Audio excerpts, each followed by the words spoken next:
살았던 그러한 사람들의 그러한 고백들이 바로 시편의 말씀입니다. 그래서 시편의 말씀을 보다 보면 기쁨에 넘쳐서 격정에 차서 이렇게 고백하는 그러한 시편의 그러한 글들도 있지만 때로는 굉장히 힘든 가운데 고난 가운데 고백하는 그러한 시편의 글들도 굉장히 많이 볼 수가 있습니다. 그래서 때때로 우리의 영혼들이 지치거나 힘들 때 아니면 우리의 기쁨이 굉장히 넘칠 때 시편의 말씀을 읽다 보면 시편의 이 사람들도 우리와 비슷한 삶을 살았구나라는 그러한 생각들을 할 때가 저는 종종 있습니다. 오늘 시편 말씀을 보면 그러한 말씀 속에서 지치고 힘들어서 무거운 마음을 가지고 불렀던 그러한 찬양 가운데 하나가 바로 오늘 시편의 그런 123편의 말씀입니다. 오늘 특별히 123편 같은 경우에는 표제어가 있습니다. 시편 120편서부터 시작해서 135편인가 그렇게 저희가 나와 있는 그러한 시편은 다 무엇이라고 나와 있냐면 성전에 올라가는 성전에 올라가는 노래라고 하여서 이 시편에 것들이 모아져 있습니다. 그러니까 결국 성전에 올라가면서 같이 불렀던 노래 중에 하나가 바로 이 시편 123편입니다. 그래서 이 시편 120편서부터 134편까지 성전에 올라가는 노래를 보다 보면 여러 가지 그 마음의 고백들이 많이 나오고 있습니다. 오늘 1절 말씀을 보게 되면 하늘에 계시는 주여 내가 눈을 들어 주께 향하나이다 라고 고백함으로써 시편의 노래가 시작되고 있습니다. 하늘에 계시는 주여 아마 이렇게 산을 쭉 올라가면서 지금도 예루살렘 가게 되면 예루살렘 성전이 가장 높은 그러한 위치에 있습니다. 그러다 보니까 이 시온성을 올라가면서 예루살렘 성전을 쭉 올라가게 되면 계단을 따라서 올라갔었는데 결국 이렇게 올라가면서 하늘이 보이고 또한 성전이 보이면서 아마 이러한 고백을 하였던 것입니다. 하늘에 계시는 주여 내가 눈을 들어서 주를 향하나이다. 주님을 바라봅니다. 그렇다면 이렇게 하늘에 계시는 주여라고 고백하고 있는 이 사람의 마음은 어떠한 마음일까요? 우리 2절 말씀을 보게 되면 이 사람의 마음이 어떠한 마음인가를 알 수 있습니다. 상전의 손을 바라보는 종들의 눈같이 여주인의 손을 바라보는 여종의 눈같이 그 종이 주인의 그러한 손을 바라본다라는 것은 어떠한 것이겠습니까? 주인의 처분만을 바라보고 있는 것이고 어려울 때는 어렵기 때문에 주인이 어떻게 할까 쳐다보고 또 내가 또 잘하거나 그랬으면 주인이 이것에 대해서 어떻게 생각할까라고 하면서 또 그것을 어떻게 칭찬해 줄까 하면서 기다리면서 바라보는 것인데 이 상전의 손을 바라보는 종들의 눈같이 여주인의 손을 바라보는 여종의 눈같이 하늘에 계신 주를 바라보면서 눈을 주께 향하는 이 마음은 정말로 이 사람밖에 하나님밖에 바랄 분이 없다라는 것을 고백하고 있는 것입니다. 그래서 그 뒤에 말씀을 보면 우리의 눈이 여호와 우리 하나님을 바라보며 우리에게 은혜 베풀어 주시기를 기다리나이다. 여호와 하나님을 바라보는 것이 정말로 상전이 무엇인가를 해주기를 바라보는 그러한 마음, 간절한 마음이 여기에 있는 것입니다. 하나님 우리에게 은혜를 베풀어 주십시오. 당신의 은혜밖에 없습니다. 당신을 바라보니 주님 바라보는 우리의 눈을 아시오니 은혜 베풀어 주시기를 주님 기다립니다. 이 고백이 바로 이 시편을 부르며 올라가는 그러한 사람의 고백입니다. 우리 3절 말씀을 보아도 또 그러한 마음이 나와 있습니다. 여호와여 우리에게 은혜를 베푸시고 또 은혜를 베푸소서. 우리 2절 말씀에도 보면 은혜를 베풀어 주시기를 원한다라고 하나님께 기도하였는데 우리 3절 말씀에도 보면 우리에게 은혜를 베푸시고 또 은혜를 베푸소서. 굉장히 간절한 것이죠. 반복하며 주님이 저에게 은혜를 베풀어 주십시오. 은혜를 베풀어 주십시오. 왜 이렇게 이 시편의 기자가 왜 이렇게 성전 올라가면서 이렇게 하나님께 노래하며, 아니 기도하는 마음이죠. 기도하는 마음으로 왜 이렇게 올라가겠습니까? 심한 멸시가 우리에게 넘치나이다. 그 주변에 심한 멸시가 넘치기 때문에, 기쁨이 넘치면 너무나도 좋을 텐데 멸시가 넘치기 때문에 우리에게 은혜를 베푸시고 또 은혜를 베푸소서라고 기도를 하고, 또한 4절 말씀을 봐도 안일한 자의 조소와, 여기서 안일한 자는 평안한 자이고 거만한 자로 해석을 할 수 있습니다. 안일한 자의 조소와 교만한 자의 멸시가, 결국 그러니까 그 이 일을 자신에게 어떠한 고난을 베푸는 그러한 사람은 굉장히 편안한 겁니다. 굉장히 그 조소를 베푸는 사람은 굉장히 편안하고, 그러면서도 굉장히 거만한 그러한 웃음으로 하는 것입니다. 또한 교만한 멸시가 그 안에 막 넘치니 얼마나 힘들겠습니까? 그러니까 4절 뒤에 보게 되면 이러한 멸시가 우리 영혼에 넘치나이다.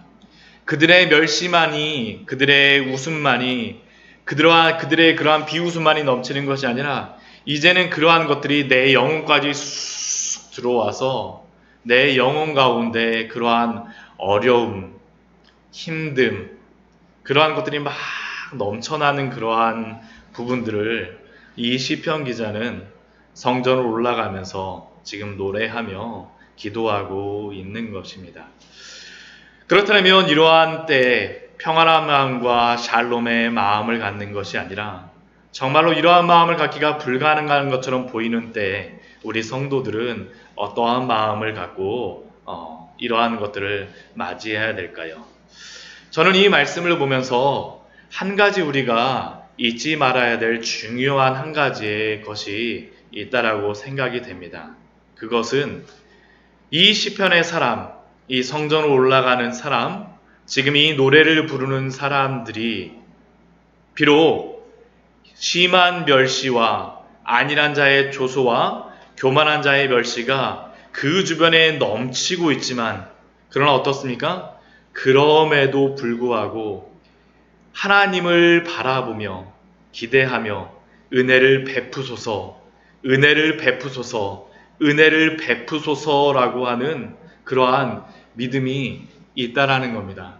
그러한 상황 속에서도 하나님이 나를 잊지 않으시고 나를 붙들어 주십시오라고 간절히 기도하고 있는 이 사람들의 마음, 결국 이것은 하나님이 그 영혼에게 내가 너를 잊지 않고 있다라는 것들을 알려주심이 아니겠습니까?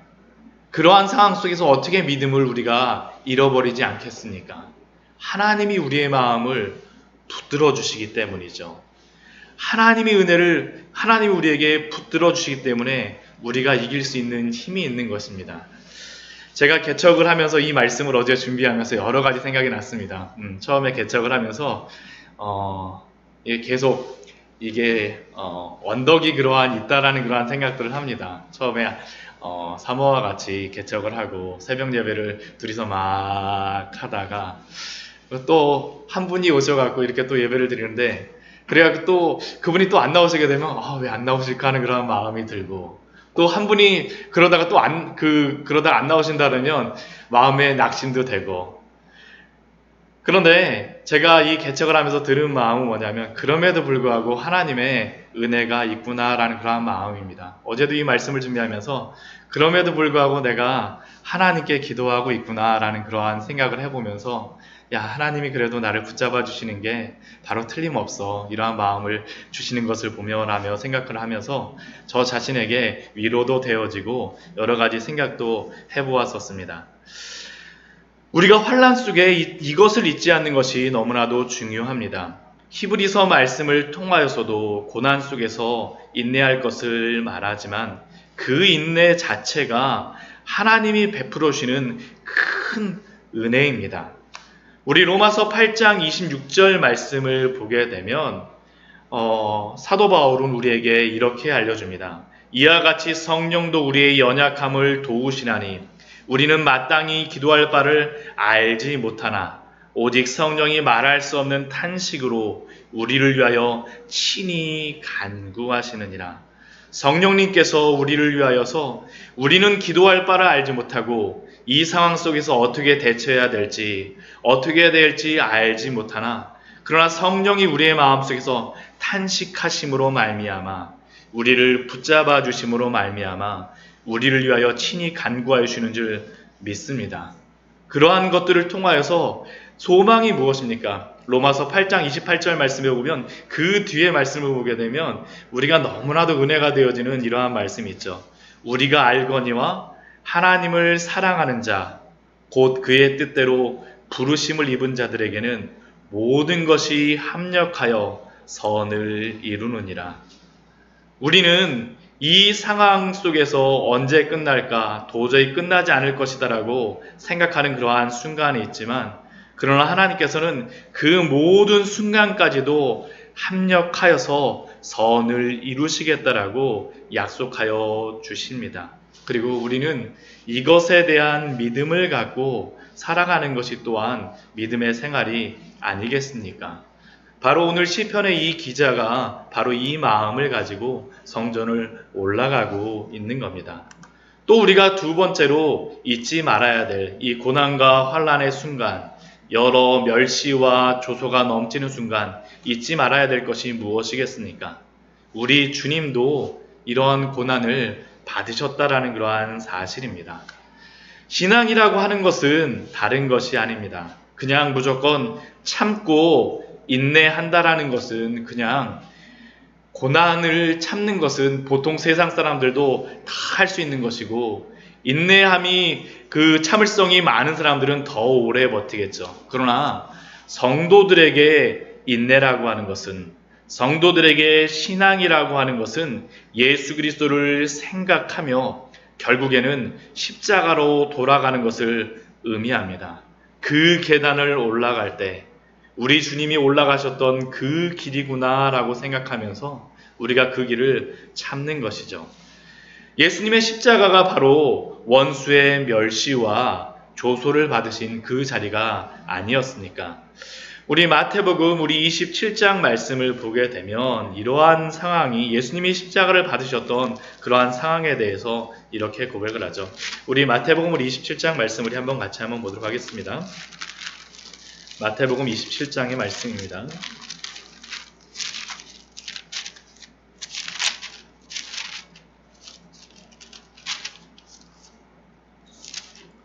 마태복음 27장 39절 말씀부터